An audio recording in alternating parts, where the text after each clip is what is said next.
ನಾವು ಮುಖ್ಯಮಂತ್ರಿ ನೋಡ್ಬೇಕಾಗಿ appointment ತಂದಿದ್ದೀರಾ? Appointment ಏನಿದು? ಹೋಗಿ ಹೋಗಿ ಅಪಾಯಿಂಟ್ಮೆಂಟ್ ತಗೊಂಬನ್ನಿ. ಹೋಗಿ ಹೋಗಿ ಹೋಗಿ. ಇಲ್ಲ ಕಣಪ್ಪ, ಜಗದೀಶ ನನ್ನ ತಮ್ಮ. ಹೇಳಿ ಕೇಳಿಸ್ಲಿಲ್ಲ ನಿಮ್ಗೆ? ಏ ಪಿಸಿ, ಅವ್ರನ್ನೊಳಗೆ ಕಳ್ಸು. Yes madam. Mummy mummy. ಏನಮ್ಮ? ಅತ್ತೆ ಮಾವ ಬಂದ್ರು. ಏಯ್, ಯಾರೇ ನೀವು? ಯಾರು ಬೇಕಾಗಿತ್ತು? ಕೊಡಪ್ಪ, ಅವ್ರನ್ನ ಮೇಲ್ ಕಳ್ಸು. ಆಯ್ತು ಅಮ್ಮರೆ, ಹೋಗಿ ಸರ್. ಅದಕ್ಕೆ ಚೆನ್ನಾಗಿದ್ದೀರಾ? ಚೆನ್ನಾಗಿದ್ದೀನಿ. ಪರಿಮಳ, ಎಷ್ಟು ದಿವಸ ಆಯ್ತು. ಬನ್ನಿ ಅದಕ್ಕೆ, ಬನ್ನಿ ಅಣ್ಣ. ನೋಡ್ರಿಪ್ಪ, ನಮ್ಮ ಮುಖ್ಯಮಂತ್ರಿಗಳು ನಿಮ್ ಕೆಲಸ ಮಾಡ್ಕೊಡೋದಿಲ್ಲ ಅಂತ ಏನ್ ಹೇಳ್ತಿಲ್ಲ. ತಲಾ ಒಂದೊಂದು ಕೋಟಿ ರೂಪಾಯಿ ತಂದು ಕೊಟ್ರೆ ನಿಮ್ ಕೆಲಸ ಆಗ್ತದೆ. ಅವ್ರ ಸ್ವಂತಕ್ಕೆ ಅಂತ ಏನ್ ಕೊಡ್ಬೇಡ್ರಪ್ಪ, ಪಾರ್ಟಿ ಫಂಡ್ ಅಂತ ಕೊಡ್ರಲ್ಲ. ಆಯ್ತಾಯ್ತು, ನಿಮ್ ಕೆಲಸ ಆಗ್ತದೆ. ಪೆಟ್ಟಿಗೆ ಖಾಲಿ ತರಬೇಡಿ, ತುಂಬ್ಕೊಂಬನ್ನಿ. ನಾವಿನ್ ಬರ್ತೀವಿ ಸರ್. ಹೋಗ್ಬರ್ರಿ ಹೋಗ್ಬರ್ರಿ. ನಮಸ್ಕಾರಮ್ಮ. ನಮಸ್ತೆ. ನಮಸ್ಕಾರ. ಏನಂದ್ರೆ ಅಣ್ಣ ಅದಕ್ಕೆ ಬಂದಿದ್ದಾರೆ. ಹಲೋ, CM ಮಾತಾಡೋದು. ಕಮಿಷನರಾ? ನೋಡಿ, ಅದೇ ರೀ, ಸದಾಶಿವನಗರದಲ್ಲಿ 400x400 ಸೈಟ್ ಇಲ್ವೇನ್ರಿ? ಅದನ್ನ ನಮ್ಮ ಸುರೇಶ್ ಪ್ರಸಾದ್ಗೆ ರಿಜಿಸ್ಟರ್ ಮಾಡ್ಕೊಡಿ. ಏನಂದ್ರಿ? ಪಾರ್ಕಾ? ಜನ ಏನ್ ಪಾರ್ಕ್ ಬೇಕು ಅಂತ ಕೇಳ್ತಾ ಇಲ್ವಲ್ರಿ? ಊರೆಲ್ಲ ಪಾರ್ಕ್ ಮಾಡಿದ್ರೆ ಜನ ಇಲ್ಲಿ ಸ್ಮಶಾನಕ್ಕೆ ಹೋಗ್ತಾರೆ. ನಾನು ಹೇಳ್ದಷ್ಟು ಮಾಡ್ರಿ, ಹೆಚ್ಚಿಗೆ ಮಾತಾಡೋದು ಬೇಕಾಗಿಲ್ಲ. ಏನಮ್ಮ ಊರ್ಮಿಳಾ? ಎಲ್ಲಮ್ಮ ಜಗದೀಶ? ಅವರು ಯಾರ ಹತ್ರನ ಫೋನಲ್ಲಿ ಮಾತಾಡ್ತಾ ಇದ್ದಾರೆ. ನೀವು ಹಾಲು ತಗೊಳ್ಳಿ. ಒಂದ್ ನಿಮಿಷ ಬಂದೆ. ಗುರುಗಳೇ, ಇವತ್ ಮಧ್ಯಾಹ್ನ 12 ಗಂಟೆಗೆ. ನಾನು ಕಟಿಂಗ್ ಹೋಗಲ್ವಾ? ಅಯ್ಯೋ ಅದಲ್ಲ, 12 ಗಂಟೆಗೆ salon, air condition salon opening ceremony ಇದೆ. ಏನು ಅಂದ್ರೆ ಏನದು? ಅದು ನಿಮ್ಮ ಹತ್ರ ಸ್ವಲ್ಪ ಮಾತಾಡ್ಬೇಕಂತೆ. ಇಲ್ಲಿ ನನ್ನ ಟೆನ್ಷನ್ ನೋಡ್ತಾ ಇಲ್ಲ? ಏನಂತೆ ಅರ್ಜೆಂಟ್ ಅವ್ರಿಗೆ? ಕೂತ್ಕೊಂಡಿರ ಕೇಳು. ಹೇಳಿ ಶೆಟ್ರೆ. ಹೌದು, ಅದೇ ನಿಮ್ಮ 100 ಕೋಟಿ ಪ್ರಾಜೆಕ್ಟು ನೆನ್ನೆ ಸೈನ್ ಮಾಡಿ ಇಟ್ಟಿದ್ದೀನಿ. ಸದ್ಯಕ್ಕೆ 25 ಕೋಟಿ ರಿಲೀಸ್ ಮಾಡಿದ್ದೀನಿ. ಬಂದು ತಗೊಂಡೋಗಿ. ಗೊತ್ತಲ್ಲ, 10 ಸೂಟ್ ಕೇಸು.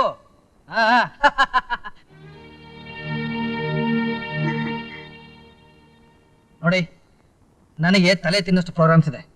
ಬಂದು ನೆಂಟ್ರ ಹತ್ರ ಮಾತಾಡೋಷ್ಟು ಟೈಮ್ ಇಲ್ಲ. ಮಾತಾಡ್ದಿದ್ರು ಚೆನ್ನಾಗಿರೋದಿಲ್ಲ. ಏನ್ ವಿಷಯ ಹೇಳಿ? ಜಗದೀಶ, ದೇವಸ್ಥಾನಕ್ಕೆ ಹೋಗಿದ್ವಿ.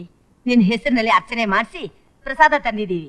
ನಾನು CM ಆದ ತಕ್ಷಣ ಕರ್ನಾಟಕದಲ್ಲಿರೋ ಎಲ್ಲ ಪ್ರಸಿದ್ಧ ದೇವಸ್ಥಾನಗಳಲ್ಲಿ ನನ್ನ ಹೆಸರಲ್ಲಿ ಪೂಜೆ ಅರ್ಚನೆ ಎಲ್ಲ ನಡೆದು ತಣ್ಣಗಾಗೋಯ್ತು. ನೀವು ಬಂದ ಕೆಲಸ ಏನು ಅಂತ ಹೇಳಿ.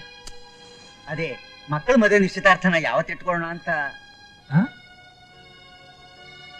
ಅದು ಈ ಜನ್ಮದಲ್ಲಿ ಸಾಧ್ಯ ಇಲ್ಲ. ನಮ್ ನರೇಂದ್ರನಿಗೆ 6 ವರ್ಷ ವಯಸ್ಸಿದ್ದಾಗ ನಿನಗೆ ಪರಿಮಳ ಹುಟ್ಟಿದ್ದು. ಆಗ ಅವನ ತಡೆ ಮೇಲೆ ಇವಳನ್ನ ಮಲಗಿಸಿ ಇವಳೇ ನಿನ್ ಹೆಂಡತಿ ಅಂತ ಹೇಳಿದ್ದಿಲ್ಲ ಜಗದೀಶ? ಎದ್ದೋಗೋ ಮಾತು ಬಿದ್ದು ಹೋಗ್ಲಿ ಅಂತ ಆಗ ಹೇಳಿದ್ದೆ. ಆಗ ನನ್ನ ಸ್ಟೇಟಸ್ಸೇ ಬೇರೆ, ಈಗ ನನ್ನ ಸ್ಟೇಟಸ್ಸೇ ಬೇರೆ.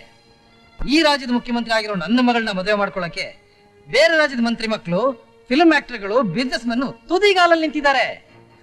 ಜಗದೀಶ, ಈ ದುಡ್ಡು ದೊಡ್ಡಸ್ತಿಗೆ ಶಾಶ್ವತವಲ್ಲಪ್ಪ, ರಕ್ತ ಸಂಬಂಧನೇ ಶಾಶ್ವತ. ಕೋಟ್ಯಾಧೀಶ್ವರರ ಸಂಬಂಧ ಬೆಳೆಸಬೇಕಾದ ನಾನು ನಿಮ್ಮಂತ ತಿರ್ಬೋಕಿಗಳ ಸಂಬಂಧ ಬೆಳೆಸೋದ? ಕೇವಲ ಮಕ್ಕಳಿಗೆ ಪಾಠ ಹೇಳ್ಕೊಡೋ ಮೇಷ್ಟ್ರ ಮನೆಗೆ ನನ್ನ ಮಗಳನ್ನ ಸೊಸೆ ಹಾಕೊಡಲ್ಲ. ನನ್ನ ಘನತೆ ಗೌರವಕ್ಕೆ ತಕ್ಕನಾದ ವರ ನೋಡಿ ನನ್ನ ಮಗಳ ಮದುವೆ ಮಾಡ್ತೀನಿ. ಬೆಂಕಿ ಬಿತ್ತು ನಿನ್ನ ಘನತೆ ಗೌರವಕ್ಕೆ. ನೀನಿಂಥ ಸಮಯ ಸಾಧಕ ಅಂತ ಗೊತ್ತಿದ್ದು ನಿನ್ನ ಹತ್ರ ಸಂಬಂಧ ಬೆಳೆಸಕ್ ಬಂದೆ ನೋಡು, ಅದು ನಂದೇ ತಪ್ಪು. ಒಂದು ಮಾತು ಚೆನ್ನಾಗಿ ನೆನಪಿಟ್ಕೋ, ಈ ಪದವಿ ಶಾಶ್ವತ ಅಂತ ತಿಳ್ಕೊಂಡಿದೀಯಾ. ಎಂದು ನಿನ್ನ ಬಂಡವಾಳ ಜನಕ್ಕೆ ಗೊತ್ತಾಗುತ್ತೋ ಅಂದು ನಿನ್ನ ಮುಖಕ್ಕೆ ಹುಚ್ಚನಾಗಿ ಹೋಗದಂಗ ಹೋಗುದು, ಹೊರದು ಬೀದಿ ಕಟ್ತಾರೆ ಜನ, ತಿಳ್ಕೊ. ಮೇಷ್ಟ್ರೆ, ಏನೋ ಹಿರಿಯವರು ಅಂತ ಸುಮ್ಮನೆ ಇದ್ರೆ ನಾಲ್ಗೆ ಉದ್ದ ಬೆಳೀತಾ ಇದೆ. ಕಾನ್ಸ್ಟೇಬಲ್, ಕತ್ತಿರಿ ತಳ್ಳ ಇವ್ರ ರಾಜಕ್ಕೆ.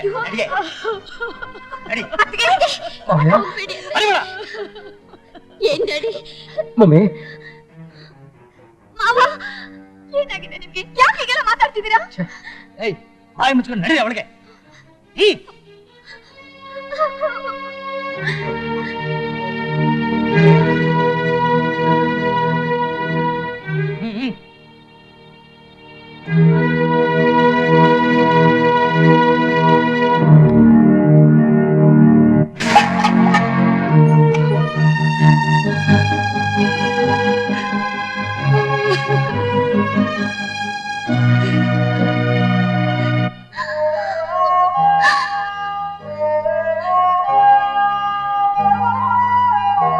ಕೋಟ್ಯಾಧೀಶ್ವರರ ಸಂಬಂಧ ಬೆಳೆಸಬೇಕಾದ ನಾನು ನಿಮ್ಮಂತ ತಿರ್ಬೋಗಿಗಳ ಸಂಬಂಧ ಬೆಳೆಸೋದ? ನಿಮ್ಮಂತ ತಿರ್ಬೋಗಿಗಳ ಸಂಬಂಧ ಬೆಳೆಸೋದ?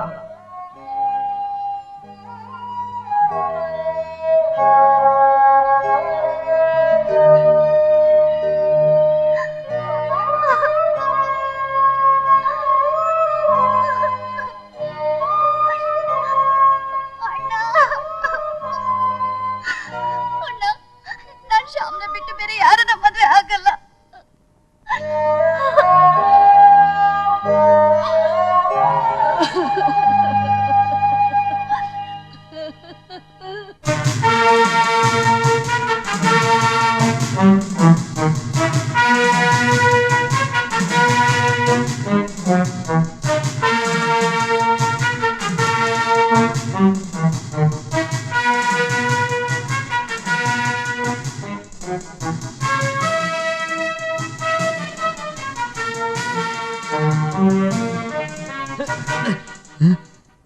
ಅಪ್ಪ, ದಯವಿಟ್ಟು ನನ್ನ ತಡಿಬೇಡಿ.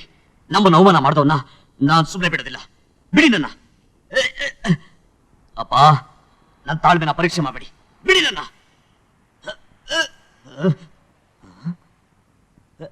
ಏನಿದು? ಯಾರು ನಾನು ತಡೆದಾಗಾಯ್ತು. ನೋಡಿದ್ರೆ ಯಾರು ಇಲ್ಲ. ನಾನು ಭ್ರಮೆನಾ?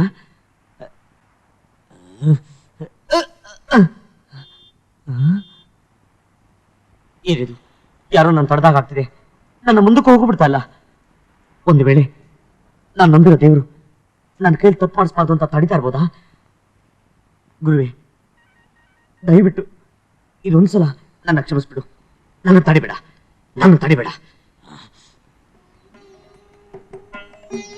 ನರೇಂದ್ರ, ನಿಲ್ಲು. ಏನೇ ಅದು ವಿಚಿತ್ರ? ಅಲ್ಲಿ ಯಾರೋ ಎಳ್ದಂಗಾಯ್ತು, ಇಲ್ಲಿ ಯಾರೋ ಕರೆದಂಗಾಯ್ತು. ಒಂದು ವೇಳೆ ಆಕಾಶವಾಣಿ ರಿಲೇ ಏನಾದ್ರು ಲೀಕಿಕ್ ಆಗೋಯ್ತಾ? ಯಾರ ನೀನು? ನಾನು ದೇವೇಂದ್ರ. ದೇವೇಂದ್ರನ? ಯೋ, ಎಲ್ಲೆಲ್ಲೋ ಬಚ್ಚಿಕೊಂಡು ಯಾಕೆ ತಲೆ ತಿಂತಾ ಇದ್ಯಾ? ಎದುರುಗಡೆ ಬಾರಯ್ಯ. ಓ, ನಾವು ದೇವತೆಗಳು ಮಾನವರ ಕಣ್ಣಿಗೆ ಕಾಣುವುದಿಲ್ಲ.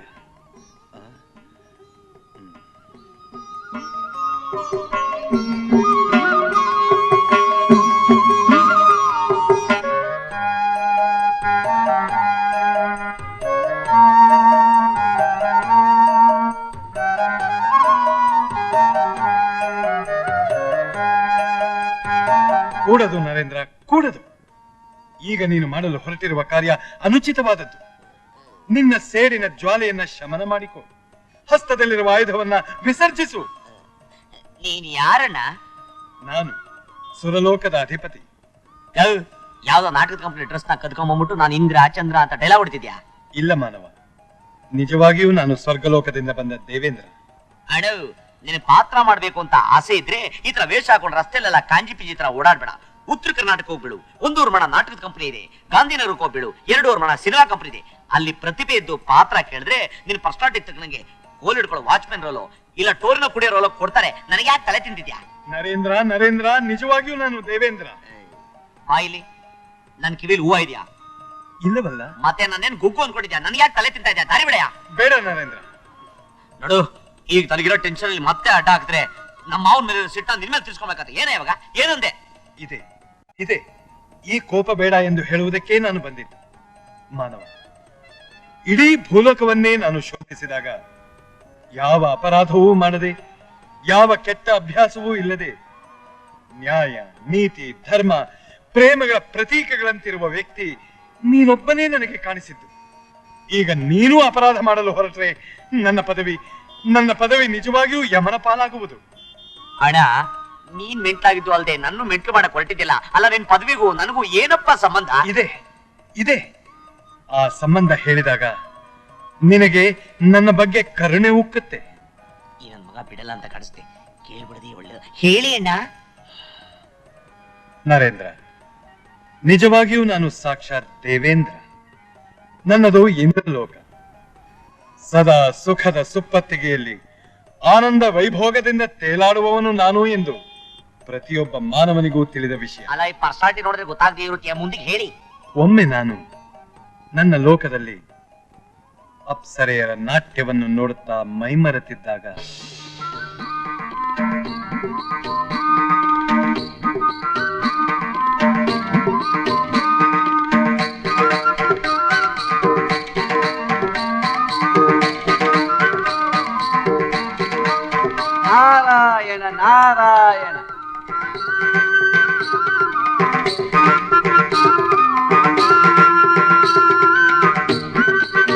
ನಾರಾಯಣ ನಾರಾಯಣ.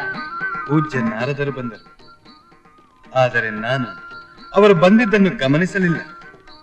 ಅದಕ್ಕಾಗಿ ಬೇಸರಗೊಂಡ ನಾರದರು ನನ್ನ ಮೇಲಿನ ಕೋಪದಿಂದ ಯಮಧರ್ಮರಾಜನ ಕಿವಿ ಚುಚ್ಚಿದರು. ಯಮಹೋ ಯಮಃ. ನಾರಾಯಣ ನಾರಾಯಣ. ನಾರದ ಮಹಾಮುನೀಂದ್ರರಿಗೆ ನಮೋ ನಮಃ. ಆಹಾ, ಎಂತಹ ವಿನಯ, ಎಂತಹ ವಿಧೇಯತೆ. ಇದೇನು ಯಮರಾಜ, ನಿನ್ನ ಲೋಕದಲ್ಲಿ ಜನಜಂಗುಳಿ ತುಂಬಿ ತುಳುಕಾಡುತ್ತಿದೆಯಲ್ಲ? ಭೂಕಂಪ, ಏಡ್ಸ್ ಎಂಬ ಸೋಂಕು ರೋಗದಿಂದ ನನ್ನ ಲೋಕಕ್ಕೆ ಲಕ್ಷಾಂತರ ಜನರು ಬರುತ್ತಾ ಇದ್ದಾರೆ. ನಾನು ಅವರಿಗೆ ಅವರವರ ಕರ್ಮಾನುಸಾರವಾಗಿ ಶಿಕ್ಷೆಯನ್ನು ವಿಧಿಸುತ್ತಿದ್ದೇನೆ. ನಿನ್ನ ಕರ್ತವ್ಯ ನಿಷ್ಠೆಯನ್ನು ಎಷ್ಟು ಹೊಗಳಿದರೂ ಸಾಲದು.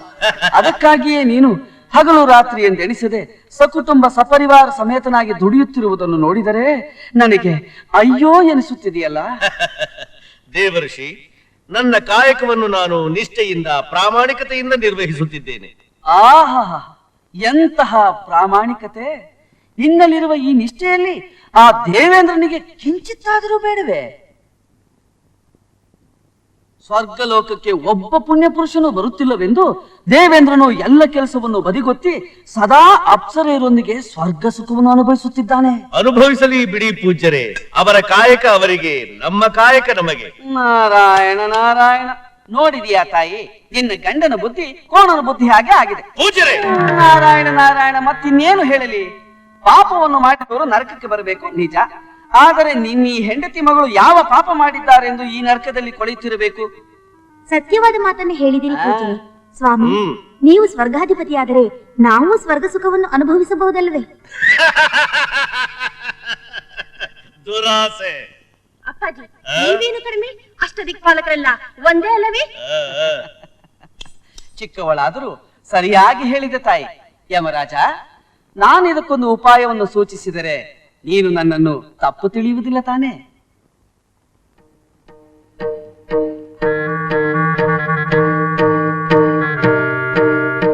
ಯಮಹೋ ಯಮಃ. ಇಲ್ಲ ಇಲ್ಲ, ನಮಗೆ ನ್ಯಾಯ ಬೇಕು ತ್ರಿಮೂರ್ತಿಗಳೇ. ಈ ಅನ್ಯಾಯವನ್ನು ನಾವು ಸಹಿಸುವುದಿಲ್ಲ. ಯಾವ ಪಾಪವನ್ನು ಮಾಡದ ನನ್ನ ಹೆಂಡತಿ ಮಕ್ಕಳಿಗೇಕೆ ಈ ನರಕದ ಶಿಕ್ಷೆ?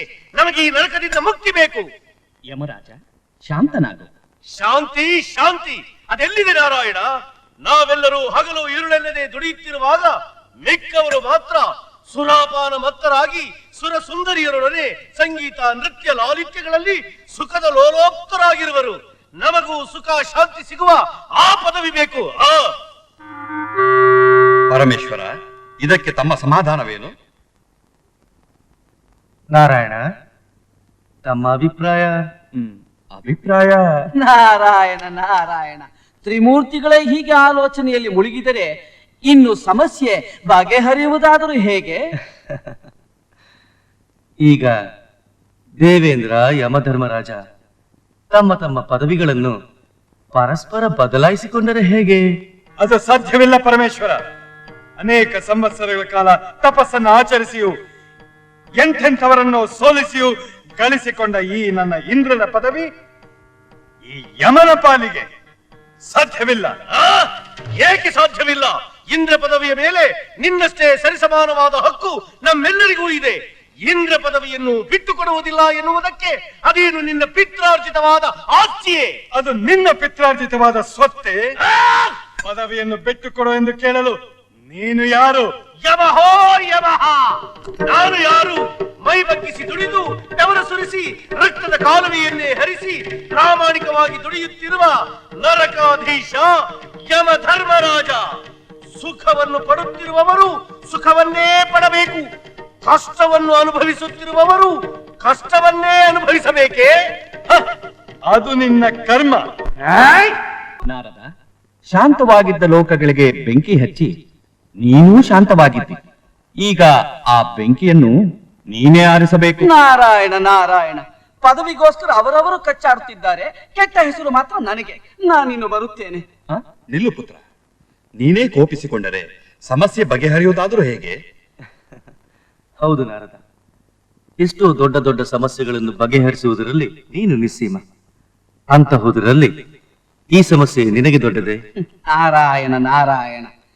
ತ್ರಿಮೂರ್ತಿಗಳ ಆಜ್ಞೆಯಂತೆ ನಾನೀಗ ಕೊಡುವ ತೀರ್ಪಿನಲ್ಲಿ ಯಾರು ಯಾರ ಪದವಿಯನ್ನು ಬಿಟ್ಟು ಕೊಡಬೇಕಾಗಿಲ್ಲ. ಆದರೆ ಇಂದಿನಿಂದ 1 ಸಂವತ್ಸರದ ಒಳಗಾಗಿ ಒಬ್ಬ ಪುಣ್ಯ ಪುರುಷನು ಸ್ವರ್ಗಕ್ಕೆ ಬಾರದಿದ್ದರೆ ಇಂದ್ರನ ಪದವಿ ಯಮನ ಪಾಲು. ಒಂದು ವೇಳೆ ಪುಣ್ಯ ಪುರುಷ ಬಂದರೆ ಅವರವರ ಪದವಿಯಲ್ಲಿ ಅವರವರೇ ರಾರಾಜಿಸುವರು. ಏನ್ ಕತೆ ಹೇಳ್ದಣ್ಣ, ಇಷ್ಟೊತ್ತು ನಿನ್ನ ಬರೀ ನಟ ಅನ್ಕೊಂಡಿದ್ದೆ. ಈಗ ನಿನ್ ಕತೆ ಹೇಳ್ಮೇಲೆ ಒಳ್ಳೆ ಸ್ಟೋರಿ ರೈಟರ್ ಅಂತಾನು ಗೊತ್ತಾಯ್ತು. ನೀನ್ ಯಾವ ಉಚ್ಚಾಸ್ಪತ್ರೆಯಿಂದ ಬಂದಿದ್ಯಾ, ಒಂಚೂರು ಅಡ್ರೆಸ್ ಕೊಡು. ನೀನ್ ಅಲ್ಲಿ ಬಿಟ್ಬಿಟ್ಟು ಆಮೇಲೆ ನಾನು ಮುಂದಕ್ಕೆ ಹೋಗ್ತೀನಿ. ನಿನ್ನನ್ನು ನಂಬಿಸಲು ನಾನೇನು ಮಾಡಲಿ? ಏನು ಮಾಡ್ಬೇಡ, ನಾನು ಬಿಟ್ಬಿಡೋಣ.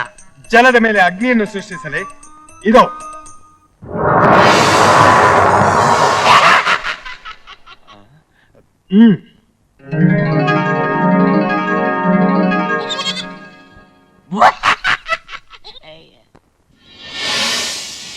ಏಕೆ ಮಾನವ? ಮತ್ತೆ ಇನ್ನೇನಪ್ಪ, ಜಾದುಗಾರ್ PC ಸರ್ಕಾರ ಜಮಾನ್ದಲ್ಲಿ ಮಾಡ್ಬಿಟ್ಟಿದ್ನ ಈಗ ತೋರಿಸ್ತಾ ಇದೆಯಲ್ಲ. ನಾ 5 ನಿಮಿಷ ನಾನು ಇಲ್ಲಿ ನಿಂತ್ಕೊಂಡ್ರೆ ಮೇಂಟ್ಲಾಗೋಗ್ಬಿಡ್ತೀನಿ.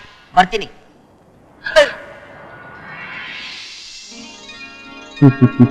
ಮಾನವ, ನಿನ್ನನ್ನು ನಂಬಿಸಲು ನಾವು ನಿನ್ನನ್ನು ನಮ್ಮ ಲೋಕಕ್ಕೆ ಕರೆದೊಯ್ಯುತ್ತೇವೆ.